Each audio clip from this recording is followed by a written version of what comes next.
This is a super unique school business. So this dude would make end of the year videos, like a video yearbook. And at first, it looked like any end of the year video. Music, selfies, people walking to class, doing finger hearts. But then it would cut to black and the title would pop up. The Real Yearbook. You see, it turns out this one student had been filming everything all year. Not the school spirit stuff, not the assemblies, not the sports teams. He filmed all the chaos and the shenanigans. The 5-person fight in Spanish class. The time one Hawaiian roll started the biggest food fight in that school's history. Even the teacher's meltdown during second period. You guys are the worst class I've ever had. Screw you.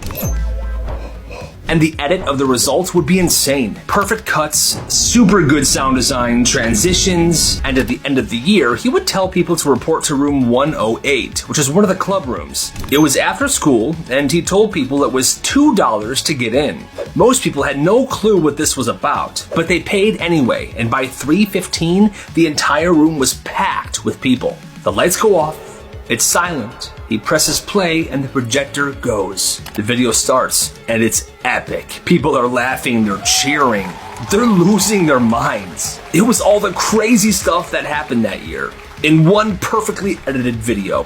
When it was over, somebody said, Yo bro, that was awesome. Run it back. But he didn't. Instead, he pulled out this Tupperware container that was filled with flash drives. Each flash drive had the file of that video on it. And he sold them for $10 each. Guess what? They sold out and he made absolute bank. He did this exact same thing for a few years after this. And then he stopped. But seriously, what a genius idea. You gotta respect this kid's hustle. Mr. Donnelly was the new history teacher. Perfectly combed hair, crisp tie, he was very well put together. Then one day, one kid finds him on a bodybuilding website. Apparently, Mr. Donnelly used to compete in bodybuilding competitions. Well, he saw this picture of him. Spray tan, oiled up, posing like a bodybuilder, and his bodybuilding name was Titan Steel. Well, this kid tells a bunch of people in his class. And the next morning, good morning class, how are we doing today? Good morning, Titan Steel. He's shocked. Excuse me? Oh, sorry, Mr. Donnelly. And by lunch, everybody knew Mr. Donnelly's secret. Hey, Mr. Steel, you gonna bench the vending machine?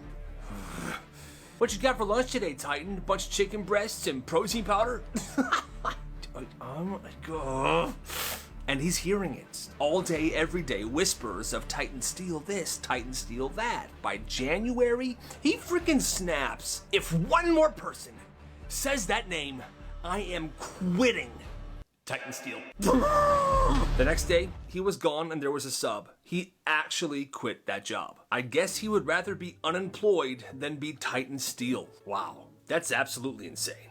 This class was visiting a local science center for a field trip, but when they all got on the bus, the teacher was like, wait, did anybody bring the name tags?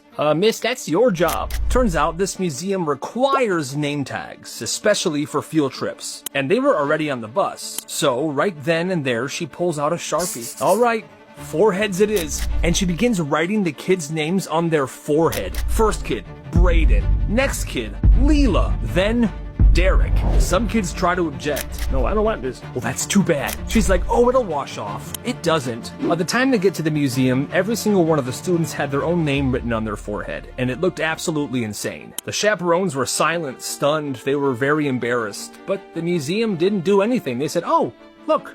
There's students and there's their names. Everything's fine. Well, 3 days later, kids still had ghost letters of their name on their forehead because it was permanent frickin' marker. Parents were absolutely furious. There was even kind of like a protest at the next school board. Moms were holding signs that said, my kid is not a whiteboard. And the teacher retired early that year.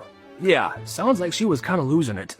At this school during lunch, milk cartons were free, and they were all just sitting on this table. So one day, these 3 fifth graders, they stockpiled 20 milk cartons, shoving them in their backpacks, in their pockets, up their sleeve, and they take them out to recess. They walk over to the brick wall on the side of the building, and they just start chucking the milk cartons against the wall. Yeah, milk! Milk! The milk cartons are exploding, milk is spraying everywhere, a crowd gathers. Kids are cheering, they're watching this like it's a frickin' sporting event. Well, that's when somebody says, yo, the principal, he's coming! Oh crap, The three milk chuggers put their hoods up and they just disappear into the crowd. The vice gets there. All right, who did this? And it was instant snitching, names and details. The principal immediately starts searching for these kids. And there were close calls, but these guys were really sneaky. Hiding against benches, behind trees, in the slide. Somehow, they never get caught, and the rest of the day is a frickin' mission.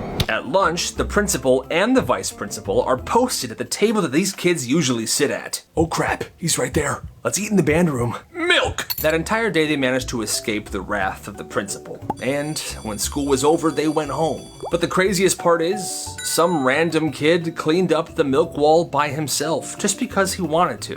When the principal went out and asked him why he was doing this, why are you doing this? Because it's the right thing to do. That's legendary. Genius level 1000. So this kid gets a job at a local movie theater. 2 tickets to the Helpful Cow, please. All right, enjoy the show. Well, day 3, he learns a pretty cool thing. All right, staff, a reminder, you all get free popcorn. Isn't that awesome? Best job ever. So every shift, right before close, he fills a bag with free popcorn. He ties it up and he stuffs it in his backpack. Popcorn into backpack. He goes home, goes into his bedroom, and he puts that popcorn into an even bigger bag of popcorn. It's a massive trash bag he keeps in his closet. He does this for days. His closet turns into a popcorn storage unit, and he's trying to keep the popcorn as fresh as possible. Then what he does is he takes his popcorn to school and he sells it. Like for example, one night during a basketball game, the school is selling tiny popcorn bags for $4 each. He comes in, $2, fresh movie theater quality popcorn, $2. He goes behind the bleachers and a line forms. People are ditching the real concession stand to buy popcorn off of him. He upgrades his business too. Employees get 50% off of all candy. So one day he buys a bunch, tosses it in his backpack, and sells it at school for full price. I hear you have candy. Yep, Twix, Reese's, Butterfinger, what do you want? He's basically running concessions every day at school. And by the end of the year, he made more money selling popcorn and candy than the theater paid him to work there. And that is genius. You gotta respect the hustle. This kid turned a broken vending machine into a business. So during construction at this one school, it got moved to this weird corner by the band room. Most people ignore it. It's kind of like cracked. The lights don't work in there. It just looks off. This one freshman notices something. If you tilt the keypad kind of forward, it'll come off. There's a bunch of random little switches and buttons behind it. And he realized if you just press a bunch of these buttons, snacks just start falling out of the vending machine. It was a broken vending machine. What does this do? Oh my gosh. Oh gosh, I hit the jackpot. So instead of going nuts, he keeps this quiet. Starts posting on Snapchat. $1 chips, meet by the band room. By this point, he had gathered a bunch of snacks from this vending machine. And people were lining up to pay for these snacks. And the thing is, he's selling these for cheaper than the vending machine charged because, well, he got them for free. By the end of the first week, it was a full-blown snack operation and he made $80. But one day, a custodian was kind of watching him from afar and saw what he was doing. What is that kid doing? Nice. Dear God. The day after that, the vending machine was moved. But by that point, most of the snacks were gone anyway, and he made a good amount of money. So, hey, you gotta respect the hustle. There was this one sophomore named Gus, and Gus lived right next to the school. And every day, he would walk to the school with his pet goose. Not a joke, a real goose. All right, come on, buddy. He would walk and the goose would be strutting right next to his side. The crazy part is this goose was incredibly well behaved. And the teachers loved him. The goose would sit next to Gus in class. Good morning, class. Good morning, goose. Even the principal loved him. But there was one teacher, Mrs. Redmond, who hated the goose. I hate that goose. Didn't trust it, didn't like animals, didn't like students either, but one morning, Mrs. Redmond storms in, looks at the goose and goes, "That's it, this is not a farm, get that goose off of school property now." And the goose is just sitting there like, bro, what did I do? And somehow Gus gets a detention, and that's when Gus kind of snapped. So it was a small school, and Gus knew that Mrs. Redmond always stayed late to grade papers or tests, alone in her classroom. So after school, Gus walked home, but before he left, he went into Mrs. Redmond's classroom. She wasn't in there yet. He put Goose in the back of the classroom. So when Mrs. Redmond finally walked into her classroom to grade papers, she sees the goose and she screams. Well, that scared the goose, and the goose freaked out and began pecking the heck out of Mrs. Redmond's face. She didn't come to school the next day, but when she did return, she called for the execution of the goose. But Gus kept the goose safe in a shed in his yard. Unfortunately, Gus didn't bring Goose to school anymore, but Gus got his revenge, and that's all that mattered to him.